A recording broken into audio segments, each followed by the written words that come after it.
Hey, BBN. Yes, this is so ridiculous.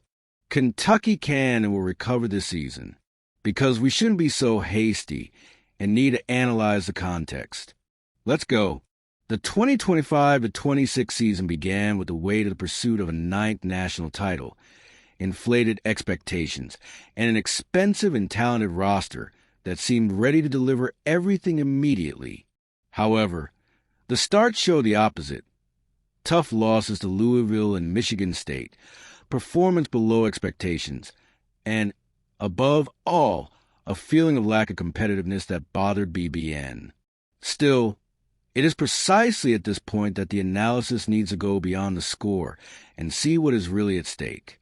The first layer of this context involves the difficulty of containing opposing point guards. It's impossible to ignore what Malik Mack, Mikael Brown Jr., and Jeremy Fears Jr. did. They dominated the drives, created chaos in the paint, and exposed a structural problem for Kentucky. The perimeter defense still hasn't found its identity. But it's necessary to remember the bigger picture. Mark Pope assembled a new roster, full of talent that had never played together before. Adjusting rotations, defensive matchups, communication during switching, all of this takes time. And when the main protector of the defensive rhythm, starting point guard Jalen Lowe, is out injured, the impact multiplies. His absence not only hinders offensive creation, but also the defensive command of the perimeter, which is something that can't be solved with improvisation. The paint also became an easy target for criticism. On paper, the pieces are good. In practice, Jaden Quaintance is out. Malachi Moreno still alternates between good plays and rookie mistakes, and Brandon Garrison has been struggling against more physical teams. Fans look at this and see fragility, but it's essential to note one crucial fact. None of this is permanent. Quaintance's return completely transforms the frontcourt. The movement, strength, and defensive impact he brings address half the concerns. And, at this point, a broader perspective emerges. This team, even with problems in paint, still gained real experience from these losses. It reinforced where it needs to improve. It reinforced what it needs to correct. There's also the case of Otega Oweh, whose passivity has been drawing attention. He's one of the most explosive talents on the roster, and his lack of aggression seems out of character.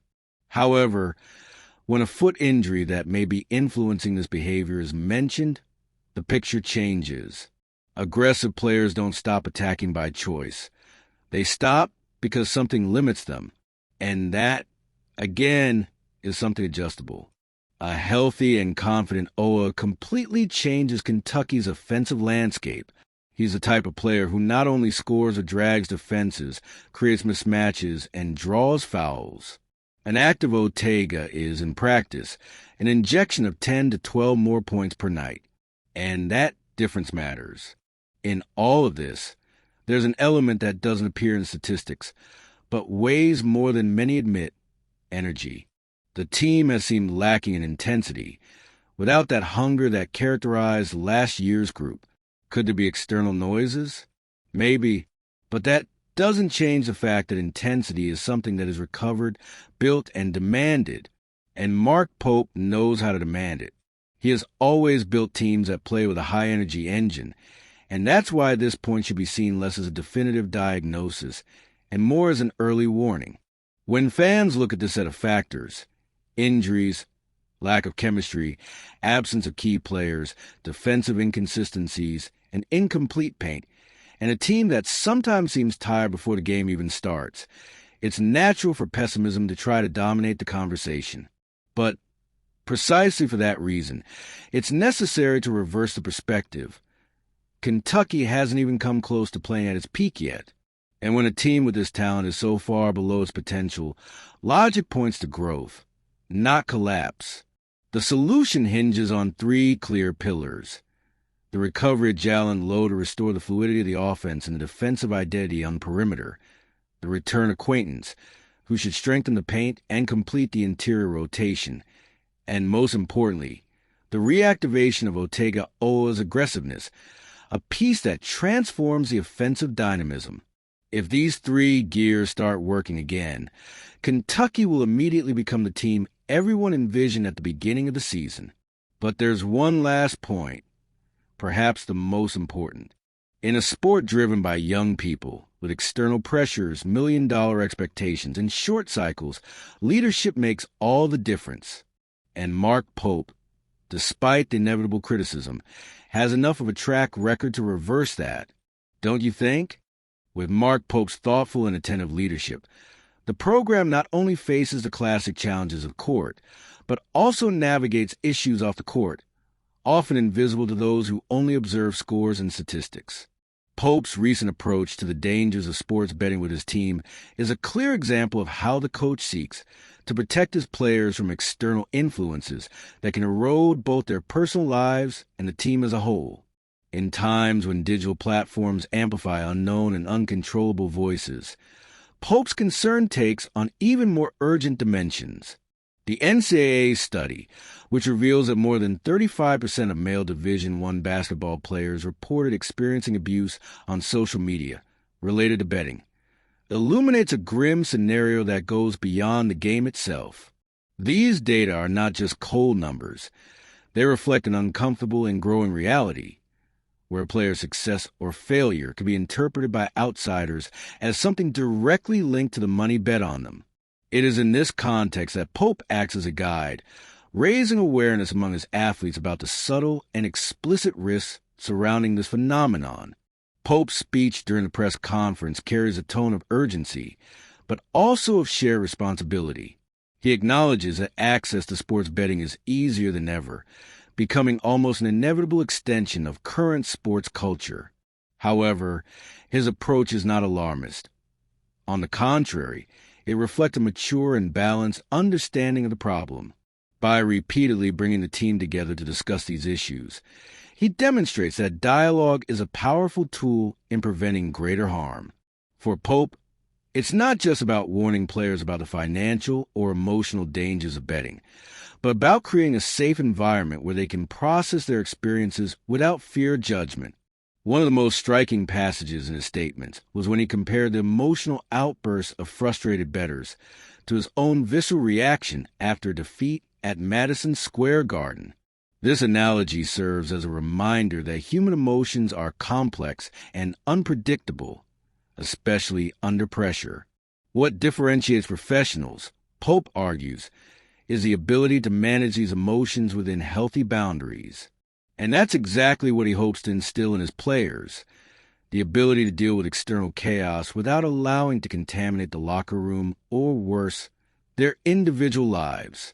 Furthermore, Pope highlights another crucial aspect, the importance of reporting abusive or threatening behavior. Whether on social media or in direct messages, players are exposed to voices that can cross dangerous lines. Recognizing this vulnerability, the coach encourages his athletes to bring these situations to light, ensuring they are treated with the necessary seriousness. It's not just about protecting the players, but about preserving the integrity of the program as a whole. By emphasizing that we'll be fine as long as we keep our discussions within the locker room, Pope underlines the idea that control begins internally, away from the distractions and toxic narratives circulating online. There is something profoundly positive in Mark Pope's stance. He not only assumes the role of coach, but also that of mentor, someone who understands that his players' success transcends wins and losses. By dedicating time and energy to discussing such sensitive topics, he consolidates his leadership philosophy, which prioritizes human well-being above all else. This doesn't mean he ignores the fierce competitiveness of college basketball. On the contrary, he recognizes that the mental and emotional health of athletes is a fundamental foundation for achieving consistent results on the court. Kentucky basketball with Pope is building something bigger than a winning season. It's shaping a culture that values transparency, education, and mutual care. In a world where sports betting and social media can easily dehumanize athletes, reducing them to mere objects of entertainment, Pope's work is a beacon of hope. He not only protects his players, but also empowers them providing the necessary tools to navigate the complexities of modern sports. Let's move forward. Recent losses to Louisville and Michigan State, especially the latter in the Champions Classic, have put the coach under scrutiny for reasons that transcend the final score. However, amidst the turmoil, the unexpected support from Rick Patino, an iconic figure in the Kentucky universe, brought not only encouragement but also a narrative capable of redefining how we should view the start to the season. College basketball is an ecosystem where expectations often exceed reality. For Kentucky, this becomes even more evident, given the legacy of excellence built over the decades. Even so, Mark Pope has demonstrated since his arrival a rare ability to reconnect the program with its emotional and strategic roots. Last season, he achieved something that seemed almost impossible, reuniting fans who were disillusioned with the team's direction. This feat alone should be enough to deserve a vote of confidence. However, basketball doesn't live on memories, and the present demands resilience from both the players and the coach. The loss to Michigan State was significant, not only for the result, but for how it exposed some of the team's vulnerabilities. The opponent capitalized on three-point shots, something that, as Patino pointed out, was unexpected even for the most seasoned experts. However, it's important to remember that we're talking about the early stages of the season, where tactical adjustments and team chemistry are still under construction. College basketball is, above all, a living laboratory, where mistakes are inevitable and learning is constant. And in this process, Pope has shown a firm and determined stance, as evidenced by his forceful statement, "We're not going to fail." This simple phrase, but full of purpose, reveals a lot about his mentality and commitment to the Kentucky project.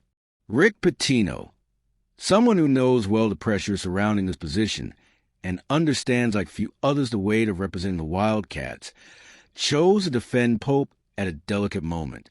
His analysis goes beyond superficial criticisms that point to inflated numbers or alleged excessive spending in assembling the roster. He questions a narrative that attempts to reduce the value of an entire program to unverified figures.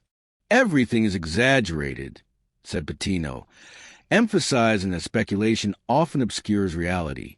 This perspective is crucial for contextualizing the current debate. In a world where impatience reigns, it's easy to forget that the development of a college team is a gradual process, full of ups and downs. Furthermore, there's an emotional aspect that deserves highlighting. The adversity faced by the Wildcats at the start of the season may, paradoxically, strengthen the group.